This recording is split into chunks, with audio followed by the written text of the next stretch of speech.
The first sign that something was wrong at Rikers wasn't a stabbing, a riot, or a lockdown. It was a correction officer slipping a sealed envelope into his vest like he'd done it 100 times before. He thought no one noticed. He was wrong. And if stories like this fascinate you, hit subscribe, because this one only gets darker. The envelope belonged to a federal investigator trailing patterns that didn't add up, disciplinary cases disappearing, excessive force complaints going nowhere, and officers who seemed untouchable no matter how many inmates ended up in the infirmary. The investigator had seen corruption before, but Rikers felt different. Here, the silence was organized. The lies were synchronized. And the power didn't flow through the warden's office, it flowed through the Union Hall.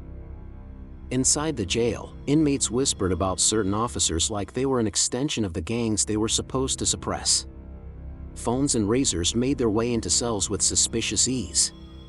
Favors were traded, contraband circulated, and reports were rewritten until the truth vanished behind official ink. On the surface, Rikers looked like a place out of control.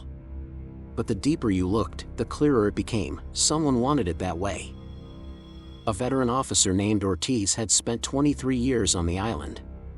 He knew the building's groans, the smell of the corridors after a fight, the political pressure bearing down on every shift. He also knew something else. Nothing inside these walls happened without someone signing off, protecting it, or getting paid for it. When new recruits arrived, wide-eyed and naive, the message came fast: stick with us, and you'll be fine. Cross us, and you'll learn what isolation really feels like. One night, Ortiz watched a junior officer draft a use of force report. The kid hesitated at the line where he was supposed to write that the inmate had initiated physical contact. Everyone in the room knew that wasn't true. The inmate had been cuffed the entire time. Ortiz saw the fear in the rookie's hands as he wrote it anyway. Not because he wanted to, not because he believed it, but because he understood the unwritten rule of survival at Rikers: loyalty mattered more than legality. Across the East River, federal investigators were gathering fragments, financial irregularities, anonymous statements, unexplained transfers. The union's leadership had built a fortress of political influence around itself. They fought reforms, stalled disciplinary actions, and turned every accusation into an attack on officer safety. The louder the chaos inside Rikers grew, the tighter they clamped down. But cracks were forming. It started with a whistleblower, a low-ranking staff member who'd reached his limit after watching a violent incident get buried so deep the inmate's family never even knew what happened. He didn't go to internal affairs. He didn't trust them. He went federal. His testimony pointed investigators toward a meeting that never should have been recorded, but was. A meeting that suggested the envelope Ortiz saw was just one of many. And as the truth began to surface, one question echoed through every tier of Rikers: who inside the jail was working with the feds, and how long before someone found out? The leak didn't hit Rikers like an explosion. It spread like smoke, thin, silent, creeping into every corner before anyone could figure out where it started. By the time the rumor reached the officers' lounge, everyone had already chosen a side: those who feared the investigation, and those who feared being associated with the people under it. Ortiz kept his distance. He'd survived decades by reading the air before the alarms ever sounded, and the air inside Rikers had shifted. Officers lowered their voices. Inmates watched more carefully. The union reps, usually loud and confident, now walked the corridors with the stiff posture of men expecting a knock on their door at any moment. But what changed the rhythm of the jail wasn't the rumors. It was the pattern. Incidents that had once been brushed aside, unreported scuffles, missing evidence, rewritten statements, suddenly became pressure points. Investigators were pulling old logs, checking badge numbers, cross-referencing shifts.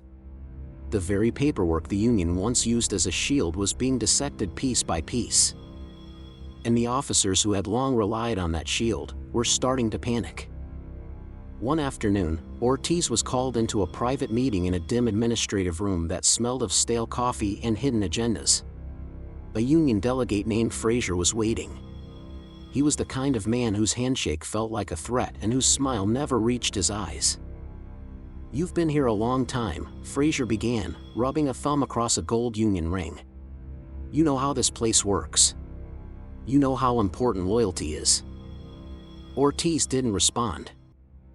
Fraser leaned forward. "We're hearing the feds pulled logs from 4 months ago.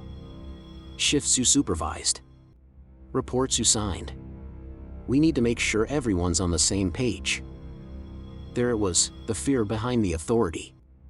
The union couldn't control the investigation, so it was tightening its grip on the officers instead. Ortiz chose his words carefully.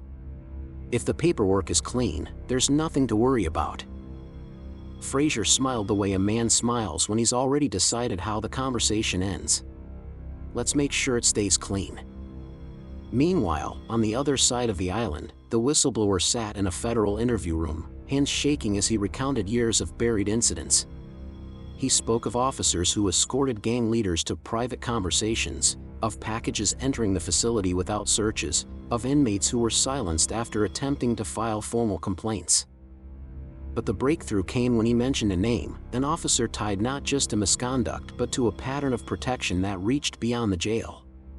Someone whose reports never faced scrutiny. Someone whose mistakes were rewritten into triumphs. Someone rumored to have connections inside the union's leadership itself.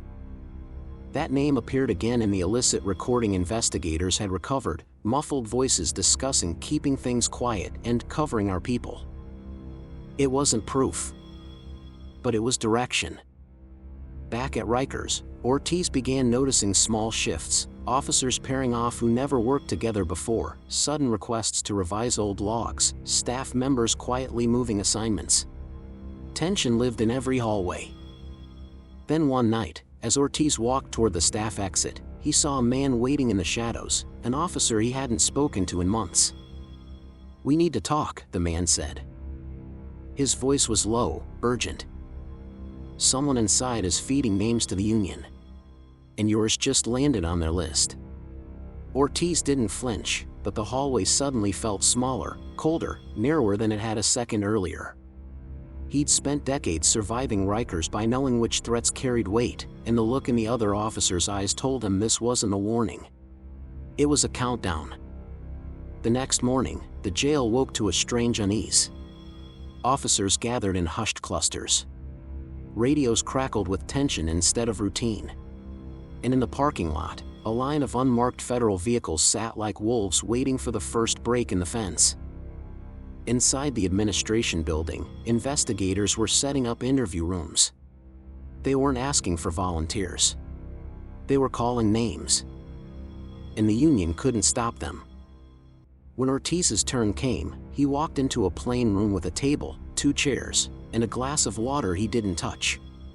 Across from him sat 2 federal agents who had spent months untangling the knots Rikers tried to hide.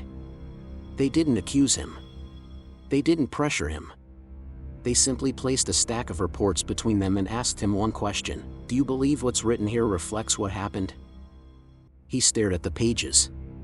He remembered the incidents, the noise, the confusion, the adrenaline.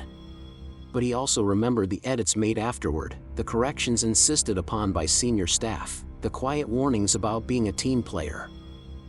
For the first time in 23 years, Ortiz saw the truth laid out in black and white. He had survived Rikers by participating in a system that punished honesty. He exhaled. "No," he said. "Not all of it." That word cracked something open. Throughout the day, more officers were brought in. Some doubled down on loyalty. Others stumbled through rehearsed lines. But a few, just enough, chose what Ortiz chose: clarity over fear. And once the cracks formed, they spread quickly. The recording investigators had obtained resurfaced with new context. The whistleblower's testimony aligned with logs no one expected to be examined. Financial statements tied union funds to unexplained expenses. A pattern emerged, one that linked officer misconduct to union pressure, administrative silence, and years of blocked reforms. By nightfall, the union's leadership was scrambling to contain the narrative. Statements were drafted. Lawyers were hired. Phones buzzed nonstop. But control was slipping. 2 days later, federal agents walked into the union headquarters with warrants. Boxes of documents were seized. Computers were taken. And for the first time in decades, the most powerful force on Rikers Island found itself answering questions instead of issuing demands. Inside the jail, the atmosphere shifted. Officers who once acted invincible now watched their steps. Inmates noticed the energy on the tiers changed. The tension didn't disappear, but something else crept in: accountability, however fragile. Ortiz returned to work knowing the place would never fully change. Not Rikers. Not a system built on concrete, chaos, and compromises stacked higher than the walls themselves. But he also knew this: silence was no longer the safest choice. As he walked the corridor that night, past flickering lights and steel doors that had swallowed countless stories, Ortiz felt something unfamiliar, something he hadn't felt since his first month on the job. Possibility. The truth hadn't fixed Rikers, but it had finally been spoken out loud. And that was enough to shift the ground beneath the island. If you think this story was intense, the next one will leave you speechless. Subscribe for more true crime stories that'll keep you on the edge of your seat.